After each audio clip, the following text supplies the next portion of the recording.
Hey, what's up? It's me once again, Gazbot 2050 million.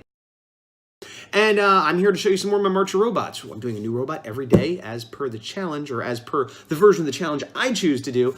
And as a reminder, you can request what I do, you can vote on what I do, you can buy art. There's a bunch of different tiers. You can go to my Etsy store. There is a link at that little thing, the little whatever, and also down below. And yeah, anywhere from $2 to $55, depending on what you want and how bad you want it. Or you could just follow along on my various social media. I put these videos up after the fact. Sometimes I record my progress in the drawing. Sometimes I'm just gonna throw up a slideshow. You know the deal. Whatever. Here we go. And up first is the original Megazord from Mighty Morphin Power Rangers, the Dino Megazord, as you will, if you will. Also known as Daizujin from Kyoryu Sentai Zyuranger, which was the Super Sentai it was based on. Now, I originally thought I was going to do a full body shot for this one, but the pose I wanted, specifically I wanted to have the sword in it, it made it difficult the way I was trying to lay it out, where the Megazord ended up being very small on the page because the sword is like half the height of its body. So I ended up doing a sideways pose, which I liked, and then I also based it a lot more on toys, action figures, not the original one, but the newer like adult collectible ones, as well as my own imagination,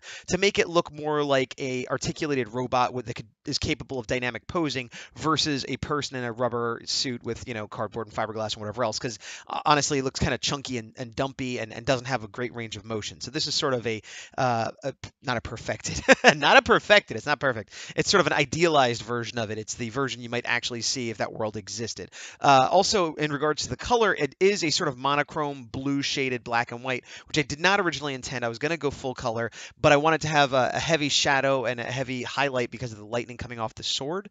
And I was doing a bit of underpainting and shading. And when I was halfway through that, I decided that I liked it better than going full color, and I thought maybe it's at night or it's in space, and this is just all you see is it bathed in this energy light, and so I left it that way. So I was surprised at how well I liked the color done this way. Up next for day 10, you can see here I'm working on Voltron, specifically the Legendary Defender, which is the new Netflix version. And those first couple sketches were me just trying to do it out of my head, having seen the show and pulled a little bit of reference, just like, I think it kind of works like this. And then you can see on the left here, I grabbed some reference, and it was a little bit difficult to find a really clear face shot. And you can see I have the comic book as well as a toy. There's a mask in there, like a children's mask, and only a couple stills from the show. Like even this, I think that was a shot from the comic book. So I wanted to base it on the TV show, and really what actually, I don't know if I did this, but what I usually try to do is look for design sheets from a show, because that's going to be the most accurate source material. Not that I mind putting my own spin on things, but I like to start with a base of this is, the design it's supposed to be. This is how it is. And then my own flaws and stylistic tendencies are going to give it a little bit of my own taste on it, but I'd rather not start from another artist's interpretation. Well, that sounds weird because obviously it's all an artist's interpretation. What I mean is the original designer on a show, a Bible, if you will, of the design is going to be the least stylized. It will have the style of the original intent. It'll have the style of the show, but any artist, a comic book artist, or even a secondary animator, it starts to get degrees away from that source material. So while this isn't something real, like a car that I could find actual material for, I try to go for the most close to source I could, but I had a hard time with that. So I even in looking at, and there's like minute differences that you don't see when you just glance at it, like, oh, the comic book one looks exactly like the movie, the TV one, which looks exactly like the toy, but there are minute differences, and then I have to make decisions about, well, what details do I keep, what looks good, what looks accurate, and then again, my own aesthetic sensibility comes into it. But as you can see, I got it pretty much figured out, and I also wanted to make sure to include a little bit of the chest and the wings to give it a little bit more color, because it's a lot of black and silver, and I knew the wings would give it red, and the blue on his sort of side ear things that like kind of reminds me of Starscream in the original G1 Transformer jets. I like the idea of having a little blue on his chest to match that as well, like where the eyes are on the black line. Yeah, and so here I am going in and just coloring it up with the flats. Now this is sped up. This is 32 times speed. This drawing originally took me a bit over 2 hours. I think it was between 2 and 2.5 hours. And it wasn't super difficult. It was a little, it was time consuming. As I work on these Marcher robots, some of them, they're all time consuming. Like I don't think I've done any that was less than 2 hours. Some took me all day. But some were actually difficult. This one was not difficult. It was fun, and I was happy with how it came out, and it didn't take too long. And I've been practicing a lot with like kind of a new coloring style where I'm trying to do somewhere in between like animation, cell shading, and actual full comic book art. Typically in the past, I would sort of have the flat color and a highlight and a shadow. And what I've been trying to do is go in and add more layers of highlight and shadow, but not blend it the way I would to make it very organic on like a comic book page. I'm trying to kind of get a halfway between comic book and animation coloring look, and I'm still experimenting with it, and you can see it throughout several of the drawings I've done through March of Robots. And here I am just putting in a anime-ish looking background. I also wanted to make sure to get a glow on the eyes and the ears, and I also tried to get little chipped paint flecks on the edges the way they do in the show. It's hard to see, but again, I was pretty happy with this one. And yeah, there it is. If you look on the gray and on the black, you can see how I tried to get the edges as though the paint had rubbed off. And speaking of difficult, the next one I did, this is Mechagodzilla, specifically Mechagodzilla 2. And once again, kind of difficult to get clear source material.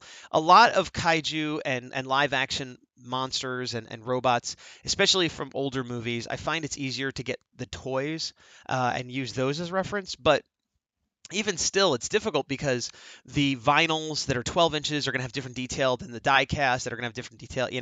And I suspect sometimes there are different props in the movies where there'll be a suit and then there'll be a hero headshot and things will get damaged. So I'm doing my best to replicate the details because it's very specific, especially on something like this that is mechanical. It's not like an expression can change or, even an organic monster, you can get a little bit more leeway with details changing, but a robot's a robot, and other than the mouth opening or damage happening, like its expression doesn't change usually. I mean, there's artistic license, obviously, but as you can see, I'm sort of going back and forth between them trying to find the details.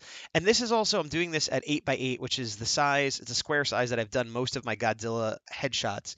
I have kind of a variety of sizes of art and print, and I thought I might eventually turn this into a print. And so I try to keep it kind of consistent. So like all my Godzilla headshots are 8 by 8, but I've been doing a lot of Power Ranger Super Sentai stuff, and that's all 9 by 6. And why, I don't know, but at least it's consistent to itself. But this style, this series is a little weird because I've been working on it for years. And the earlier ones are very almost, people often ask if it's like watercolor or airbrush because they're very lightly done. And I was experimenting and I was trying to keep it sort of like a grayscale with a splash of color and building up layers, building up layers, building up layers. And that's sort of the style I was going for. And I kind of try to replicate that in the newer ones like this. But the problem is I don't love that art style as much as I used to, and my skills have changed and developed and my techniques have changed. Here you can see I just basically redrew the whole face. I was like, this kind of looks right, but I'm getting a lot of details wrong, so I literally just redrew the whole thing. I don't know why I did it in red. I think because I was thinking I wouldn't do it as tightly as I did, but then I was like, that's almost tight enough to use. I should have done it in black, but nevertheless, I had to redo it. But my point was that while trying to maintain a consistency of style within the series, nevertheless, it definitely changes over time. And if you look at them linearly, you could probably see a progression. And I'm not even saying, I mean, hopefully it's better, but I'm not even saying better, but just different. But hopefully if you take them one at a time and, put them all in a group together, mixed up, they'll all match is my hope. Because I don't want somebody that bought, my Mechagodzilla 1 4 years ago to buy my Mechagodzilla 2 and be like, these don't go together, because the whole point is that they should go together. But yeah, this was very difficult. This one took me more like 3.5 hours, and there's not even really color. I mean, I put a splash in at the end, but yeah, the Voltron was a lot easier. So despite the difficulties I had finding reference for that Voltron, it was easier than for this Mechagodzilla 2. Which also, just something about the design is weird, like the fins on the head, like the different angles made it difficult to tell. Like, again, there was no blueprint I could find, no perfect turnaround, and the different references had different details, and some of it I'm sure makes sense logically. Like if I don't have a toy of this specific figure. If I did, I would pick it up and turn it around myself and kind of look at all the details. I don't know. It seems like I stopped here. And there I go again. But because I don't, I'm again trying to piece it together from various things. The other thing is, there's three main Mechagodzilla designs, and this is my least favorite. I like the old original one with all its rivets, and I like the newer one that's like more sleek and kick-ass. And this one just is some middle ground, and some angles aren't bad, like the sort of the side angles, and like, but the straight on looks kind of weird, and it's not terrible. He's kind of got a little bit of a pot belly, which the original one did too. I don't know. Some people like this one. This is the Heisei era, I guess like 90s, but it just doesn't seem as vicious as either of the others. And I don't know. I was having a hard time, aside from all the design stuff. I kind of like was trying to make a design that I don't think is cool look cool. I don't know if I succeeded, but that was another challenge. But again, one of the things I struggle with, not just in March of Robots, but with art in general, and again, like I intend to make this a print, is I have trouble with series. Like I have a lot of Godzilla art, and inevitably I do like 5 Godzilla versions and 2 monsters, and someone's like, "Oh, do you have this one? And do you have this one? Do you have this one?" And it's impossible to do them all. But I also tend to be like, "Oh, I did 5. I'm sick of these for a while. Let me work on something else." But it's to my detriment because I have people that come and like certain series I do and want certain characters, and it's not guaranteed money, it's not guaranteed sales, but it's instead of doing a random drawing or a random print or something that doesn't fit in with what I've already done, if I do another 8x8 Godzilla head sketch, print, I should say, it's more likely that it'll sell. And it's also more likely that if I have all 3 Mechagodzillas, somebody might be like, "Oh, let me get the set of 3." And but I struggle with that because as much as I try to be a professional and try to be, uh, commercial about this, there's still a stupid art part of me that's like, I don't like this character. I don't want to do it. Or I've done 6 Godzillas in the last 5 months. I don't want to do another one, which, it's all struggle. This first world art struggles that are, stupid. But one thing I did decide was my favorite part about this Godzilla is his atomic breath, which is not the right word for it. I forget what they call it in this. But he has sort of like a rainbow blast. So my thought was, well, I don't love the design. I do like the energy rainbow blast he does. So I wanted to make sure to make that prominent. And he has, as you can see here, he has like little white, like daggery parts coming out mixed in with sort of a rainbow and sort of a cloud. And then I just put some blue in there just to throw the black and white color scheme off a little bit. And at the end of the day, it came out pretty okay, but I definitely think the rainbow being put in was a good idea. And you can see I keep readjusting the glow and the everything else, and there it is, Mechagodzilla 2. Much more difficult than I thought it would be. Again, took about 3.5 hours.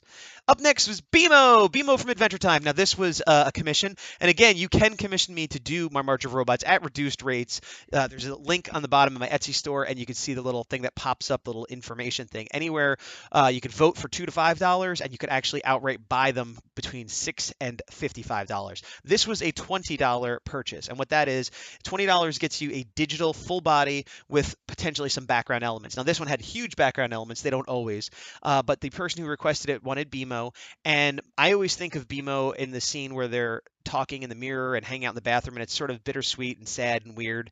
And so I wanted to do kind of a sad, melancholy Beemo, but I also realized that people probably want a happy Beemo, so I sort of split the difference, and they kind of got double their money's worth because I drew 2 Beemos, the happy Beemo in the mirror and the sad Beemo, and I referenced heavily the color and the background from Adventure Time. The Beemos themselves are a little bit more in my style than the Adventure Time style, but I was pretty happy with this, and I don't know how long this took. A long time, most of the day. But you could have me work most of the day for you if you want, for a mere $20. Again, these are reduced rates. These are not my normally commission rates, and it has to be a robot, and you have until the end of this month. The final day of the month, the 31st, will be voted on, and as of now, I only have a handful of votes, and there is a clear winner, so one vote could swing the whole thing if you have something you want. And that was Though! I'm currently 2 days past this, so there are 2 pieces of art that I do have video on, and the next one I'm going to be getting a little emotional, a little real, little robot heart next time, so stay tuned. Anyway, thanks, I'm Gazbot, March of Robots. Go to my Etsy store if you want. If not, thanks anyway. For you,